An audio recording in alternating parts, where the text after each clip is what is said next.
General amino acid structure. This is part 1 of a 6-part series.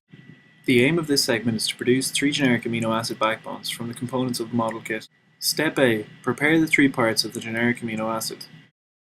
Take a tetrahedral carbon and insert 2 grey bond tubes. This is the alpha carbon. Take a trigonal carbon and insert 2 grey bond tubes. One of the tubes must be in the prong opposite to the 114 degrees angle marked on the rim. Insert a single pronged oxygen into the tube opposite to the 114 degrees angle. Insert a bent oxygen into the other bond tube. This is the carboxyl group.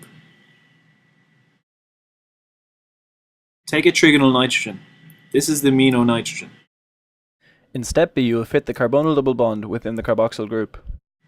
Take 2 translucent double bond adapters and insert the prongs into each end of a grey bond tube. This is a double bond. Fit one of the dimples from the double bond into the hole in the side of the single pronged oxygen. Fit the other dimple of the double bond into the hole on the side of the carbon of the carboxyl group. You have now formed the carbonyl double bond within the carboxyl group. In part C, you will complete the generic amino acid. Insert the amino nitrogen prong that is opposite to the 114 degrees angle that is marked on the rim into one of the bond tubes of the alpha carbon. Insert the remaining carbon prong from the carboxyl group into the other bond tube of the alpha carbon. In step D, you will adjust the bond angles of the generic amino acid.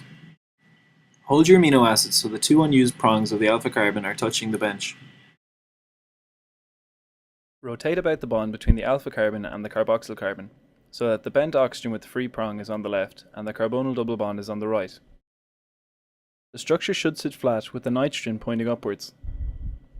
Step E, you will repeat the above steps to make 2 more identical generic amino acids, so that you will have a total of 3.